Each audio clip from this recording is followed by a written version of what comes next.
Entonces, bienvenidos todos a Por la razón de la física. Estoy acá con la gran doctora Beatriz Sánchez, experta en radioterapia, que va a ser el tema de hoy, ¿no? Cómo es que la física puede entrar en el mundo de tratar enfermedades y esta vez en particular el cáncer. Así que bienvenida, muchas gracias por estar acá y Gracias, Nicolás.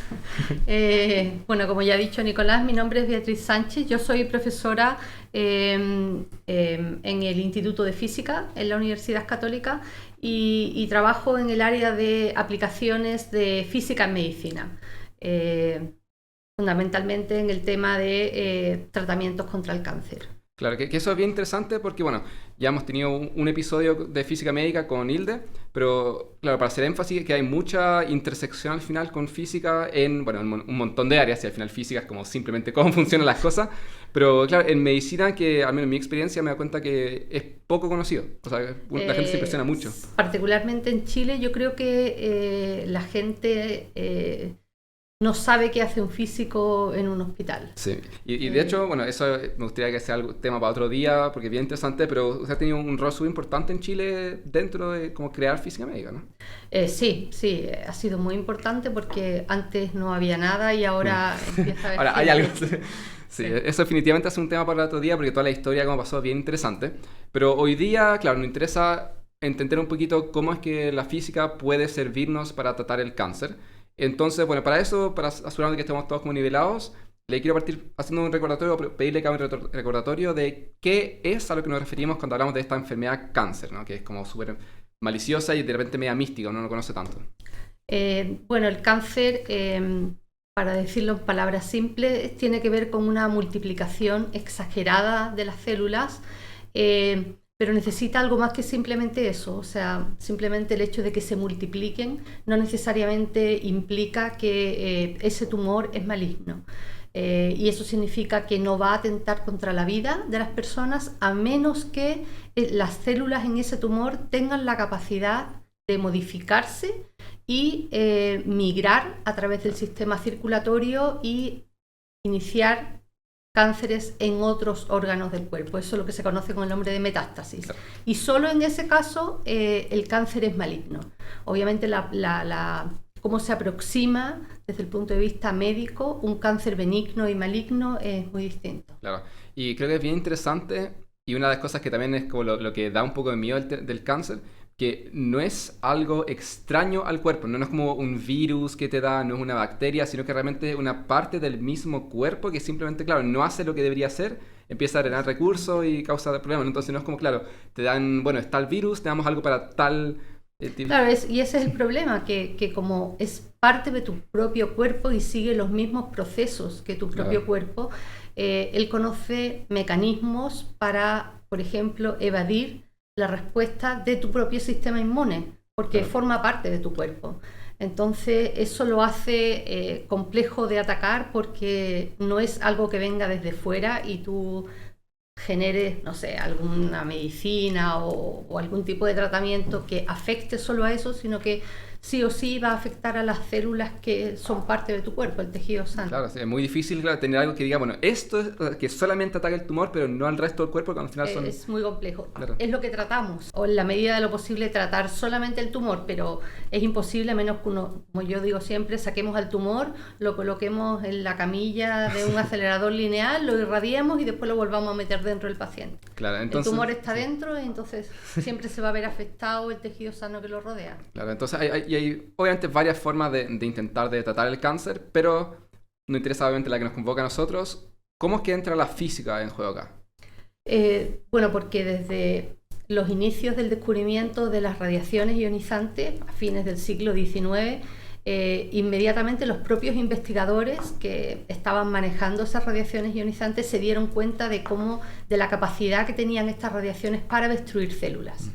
Entonces, inmediatamente vieron que una de las aplicaciones era el tratamiento del cáncer para destruir células tumorales. Y eso lo experimentaron ellos en sus propios cuerpos. Claro. Y desde ahí es que las radiaciones ionizantes se han usado, bueno, también se usan con fines diagnósticos y otras aplicaciones médicas, pero en lo que nos convoca hoy se usan como la herramienta para destruir las células tumorales. Claro, eso es bien interesante. Me recuerda, creo que una cita de Marie Curie, no estoy totalmente seguro si es una cita que efectivamente dijo o si algo que ya se volvió como una leyenda, un mito así con el tiempo. Pero tengo entendido que, claro, ella fue la que tuvo la idea de la radioterapia, ¿no? Marie Curie. Creo que Sí, es o una sea, de las entre primeras. ella y Pierre Curie, porque Claro, de hecho su claro. marido se ponía sales de uranio en su brazo en distintas cantidades y a distintos tiempos de exposición, y después estudiaba cómo era la respuesta del tejido, Claro. cuáles se curaban, cuáles no. Claro, eso es compromiso con la ciencia, ¿sí? Sí, sí, No, totalmente, sí. totalmente. Entonces, claro, es interesante porque justamente se dieron cuenta, ¿no? de que la radiación ionizante tiene esta capacidad de poder destructivo, pero claro, si es que uno lo utiliza para destruir cosas que te están haciendo mal, entonces puede ser algo bueno, Exactamente. que creo Exactamente. que hay una mistificación súper grande, que me gusta como hacer mucho énfasis en esto, en las radiaciones en general, no solamente ionizantes, porque lo que la gente que no estudia física suele escuchar acerca de radiaciones es... Siempre algo malo. Sí, siempre es, claro, Chernobyl, ahora el desastre de Fukushima, siempre cosas de ese estilo. Entonces, es como interesante, claro, el pensar de que la radiación puede ser algo bueno, pero bueno, como a ver después, también tiene sus limitantes. Sí, bueno, siempre nosotros hablamos que en el caso de las radiaciones ionizantes, la frase es la radiación al servicio de la vida. Claro. Sirve tiene muchos usos benéficos para la humanidad. Sí, ¿no? Y entonces, entremos ya con el tratamiento, ¿no? Porque mencionamos ya esto de que la física se va a usar mediante la radiación ionizante. Entonces, bueno, el procedimiento básicamente, claro, uno quiere hacerle llegar radiación ionizante a el tumor, ¿no? Aquello que debe desaparecer del cuerpo, básicamente. Entonces, ¿qué es en general lo que se hace? ¿Hay tipos distintos? ¿Cómo es la cosa? Sí, hay diferentes formas de hacer llegar estas radiaciones ionizantes al tumor. La más extendida de todas es el uso de radiaciones ionizantes desde fuera del cuerpo, de forma que desde lejos se hace incidir un haz de radiaciones ionizantes, y esto es lo que se conoce con el nombre en principio de teleterapia. Tele significa lejos en griego, entonces significa como terapia desde lejos, y es lo que comúnmente se usa en los servicios de radioterapia, en los que hay aceleradores lineales que aceleran electrones.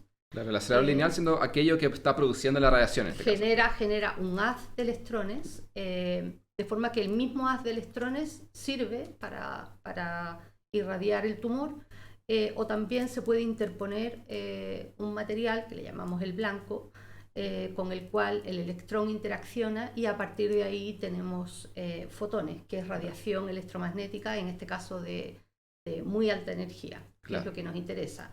Claro. A pesar de que la radiación electromagnética es todo, desde la que nos sirve para oír el teléfono, el microondas, todos son radiaciones ionizantes, pero estas son de muy alta energía. Claro, entonces es interesante lo que menciona, porque claro, existe por una parte, claro, radiación que es simplemente como lanzarle electrones al tejido, de ahí como mencionó fotones. Bueno, y también hay algo que acá en Chilito no hay mucho de momento, lamentablemente, pero se pueden incluso utilizar partículas más pesadas, ¿no? Claro, electrones no es el único tipo de iones o partículas cargadas que puede usarse, sino que, por ejemplo, pueden usarse protones. Estos protones, bueno, tienen más masa, obviamente, que los electrones, y tienen ciertas particularidades que, explotadas de buena forma, tendrían un impacto positivo, y hay determinados tipos de tumores que se verían favorecidos con este tratamiento con protones. Claro, sí. El tema es que mientras más masa tiene la partícula, más complicado acelerarla, más caro también. Claro, fundamentalmente sí, y ese aquí problema. Estamos hablando de plata, fundamentalmente. Claro, sí, entonces, bueno, hay varios tipos distintos de radioterapia. Bueno, cada uno tiene su ventaja y desventaja. No es el momento ahora de ver como cuál. Pero acá en Chile, de momento, ¿cómo está la cosa en general? ¿Qué es lo que tenemos a disposición en Chile? Fundamentalmente son aceleradores lineales que pueden generar haces de electrones o de fotones sobre el paciente, y después también, la segunda parte, hablamos al principio que había una forma de irradiar estos pacientes, que es colocando la fuente externa al paciente, pero también hay otra forma, que es colocar la fuente emisora de radiación en contacto o incluso en el interior del tumor, y eso es lo que se conoce con el nombre de braquiterapia. Braqui en inglés significa en contacto, entonces terapia de contacto. Claro, y todo eso es lo que tenemos actualmente en Chile. Sí. No tenemos acceso a protonterapia, no todavía. Ni en Chile ni en ningún otro país de América Latina. Sí. Sí, bueno, y de hecho creo que casi del hemisferio sur, ¿no? Creo que a Sudáfrica creo que tienen uno, ¿no? Sí, los Itemba Labs en Sudáfrica, donde, bueno, yo trabajé en un proyecto en el que, bueno, no pude ir, pero sí analicé los datos y sí, hay una unidad de protonterapia en los Itemba Labs en Sudáfrica. Claro, pero es casi de lo poco que hay. Creo que ni siquiera en Australia hay protonterapia. Sí, creo que están como a China. Si uno mira el mapa, sí hace un corte del Ecuador para abajo, es como que los protones solo existieran en el norte. Sí, por eso es Sudáfrica y sería. Sí. Sí. Por eso Chile podría ser el segundo, quién sabe. Ya. Sí. Pero eso es un tema para otro día. Ya, pero de momento hemos estado hablando, claro, que la radioterapia. Y suena muy bonito por ahora. ¿Es todo tan bonito o hay también algún contra de tratarse con radioterapia? Bueno, como todo. Como todo en la vida. No todo es perfecto, entonces hay ventajas y hay inconvenientes. Dentro de todo, la radioterapia siempre fundamentalmente es un tratamiento local, ¿ya? Porque otra forma de aproximar el tratamiento del cáncer es mediante quimioterapia. Claro. Y la quimioterapia es un tratamiento generalizado. O sea, cuando a uno le ponen la droga, lamentablemente no puede dirigirse exclusivamente al tumor, sino que es... afecta todo casi todo el cuerpo. Se va a afectar todo el cuerpo. Claro. En la radioterapia, de alguna forma, todavía somos capaces de focalizar la radiación al tumor.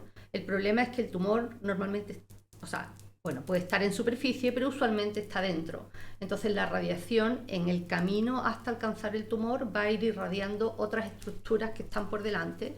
Y la idea es diseñar estrategias que permitan focalizar la mayor parte de la dosis alta en lo que es el tumor. Ese es el objetivo, lograr el control local, que esa masa tumoral desaparezca, evitando en lo posible la irradiación de los tejidos sanos u órganos circundantes. Claro. ¿Y qué es lo que pasa? Porque bueno, uno escucha, claro, que radiación con tejido sano suena como algo mal, ¿no? Porque estamos diciendo que la radiación destruye y ahora toca tejido sano. ¿Qué es lo que puede pasar cuando la radiación interactúa con tejido sano? La ventaja es que, hablemos de otro. El tumor... desde nuestro punto de vista, reacciona muy bien a la radioterapia porque usualmente los tumores tienen disminuida, las células tumorales tienen disminuida su capacidad de reparar. Entonces, cuando nosotras los atacamos con radiaciones, estamos atacando a un individuo que no ofrece resistencia porque no tiene la capacidad de reparar ese daño. Normalmente el tejido sano, las células que funcionan de forma normal, tienen su capacidad de reparación funcionando al 100%.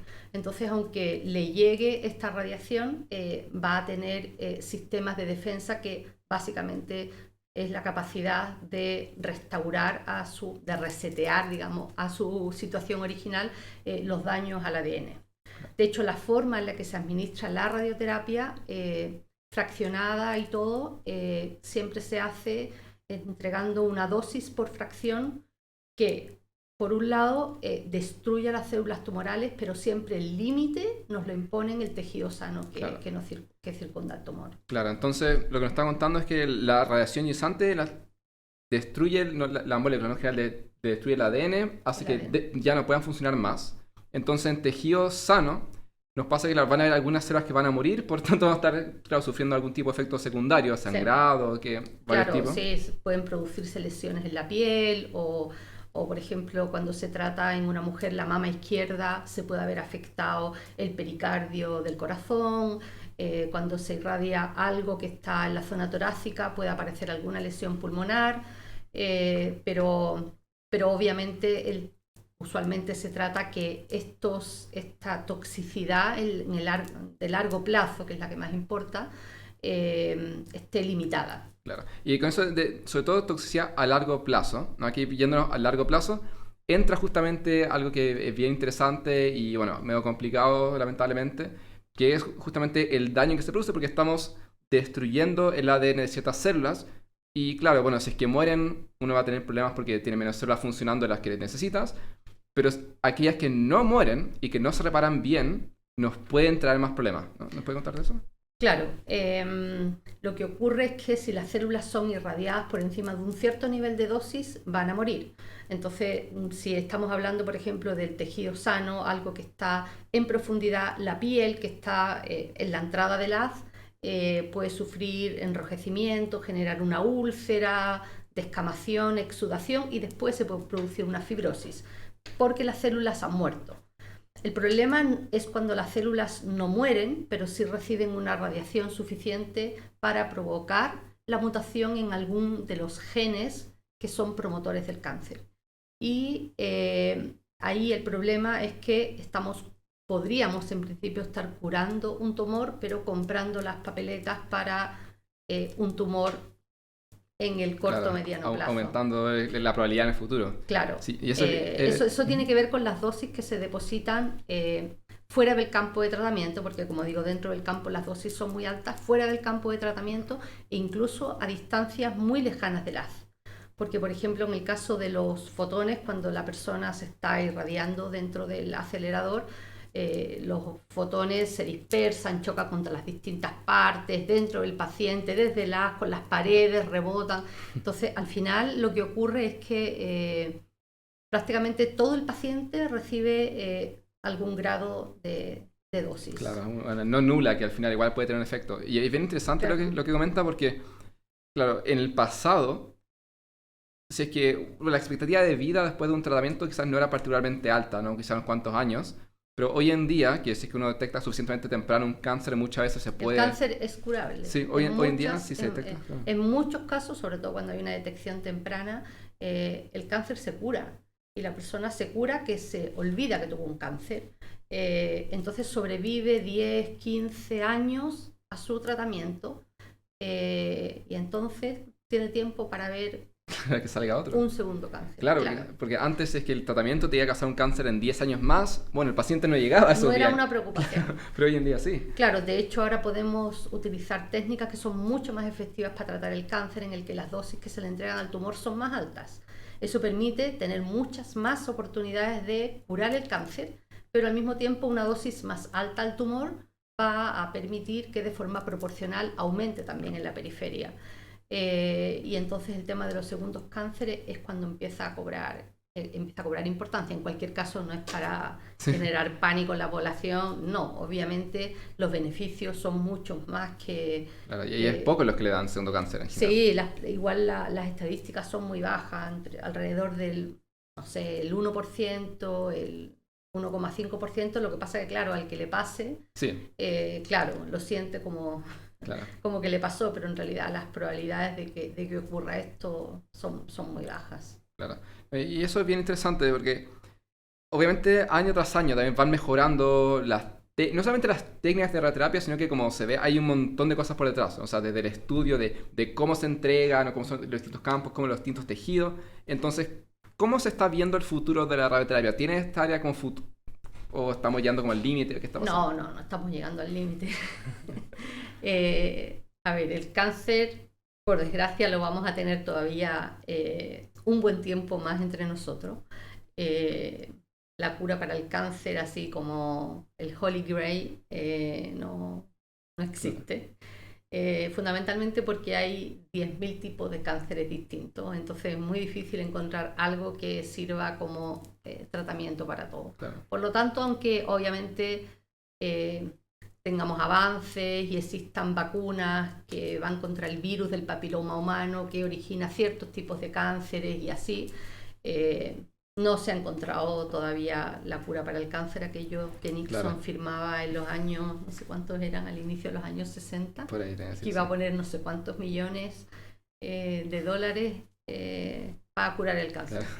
Claro. En el día de hoy siguen aumentando, o sea, sobre todo la tecnología, el desarrollo tecnológico nos ha permitido estar ahora 100% seguros de que lo que se está irradiando es lo que se tiene que irradiar, porque estamos viendo imágenes del paciente al mismo tiempo que lo estamos irradiando, y eso obviamente nos permite aumentar muchísimo la puntería. Claro. Porque es como, uno está disparando con un rifle y está segura que le está apuntando al target, claro, y no está apuntando para cualquier otro lado.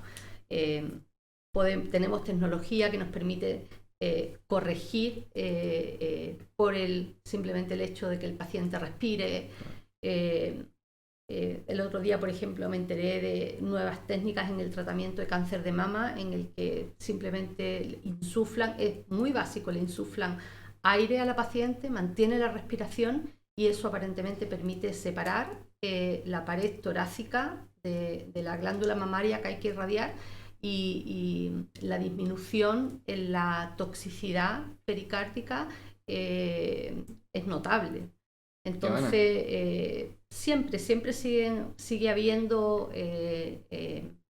desarrollos tecnológicos, el tipo de partículas con que se tratan los pacientes. Es posible darle a los pacientes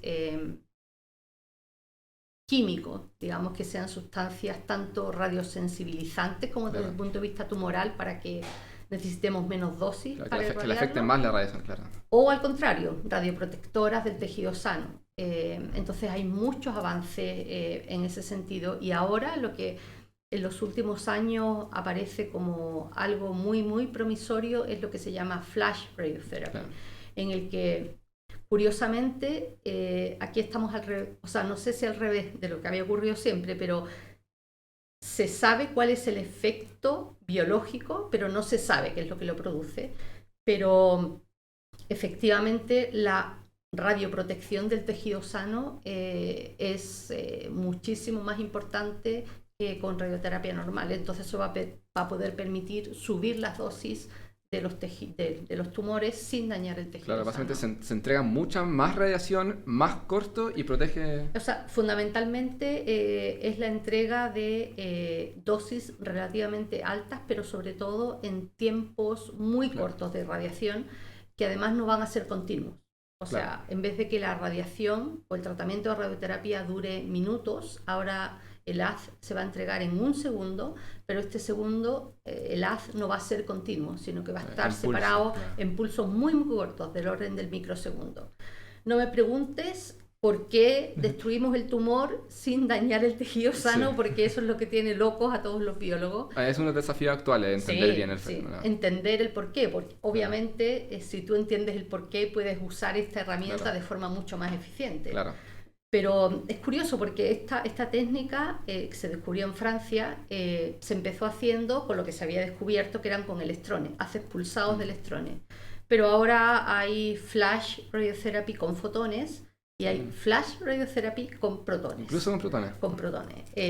Obviamente es mucho más complejo, o sea, si ya en sí la protonterapia es compleja, esto lo hace aún más complejo, pero parece que, de hecho, el primer ensayo clínico que se está haciendo en la actualidad de flash radiotherapy es con protones en un hospital en Estados Unidos, en Cincinnati. ¿Ya se está haciendo eso? Sí, es el primer ensayo clínico porque la flash radiotherapy todavía no está, digamos, disponible. Sí, son solamente estudios preclínicos, in vitro, cosas así. Interesante. Y todo lo que nos va contando entonces, como para recalcar lo que mencionó antes también, que creo que es importante para ir como juntando todo.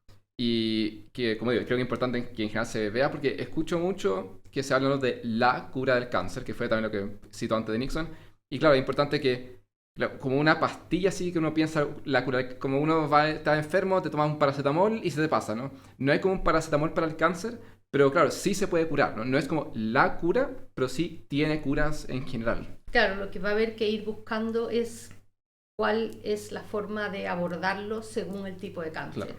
Porque igual según el tipo de cáncer puede ser muy general, o sea, en un melanoma puede haber, no sé, 50 especies de células distintas, entonces ni siquiera uno puede apuntar a la destrucción del melanoma, sino que a su vez dentro de este hay muchas subespecies celulares distintas. No es una enfermedad, al final son muchísimas. Son muchas. Sí.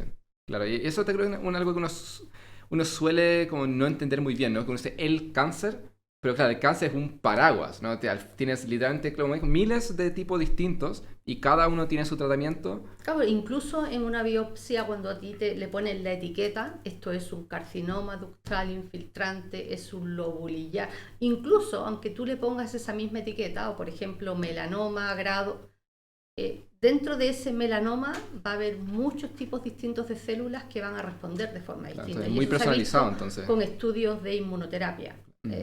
Está clarísimo.